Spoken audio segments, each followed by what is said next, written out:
आयादत पतझड़ के मौसम में तुझको कौन से फूल का तोहफा भेजूं।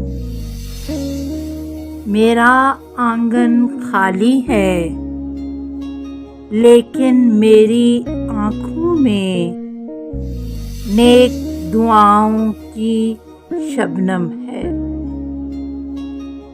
शबनम का हर तारा तेरा आंचल थाम के कहता है, खुशबू, गीत, हवा, पानी और रंग को चाहने वाली लड़की, जल्दी से अच्छी हो जा।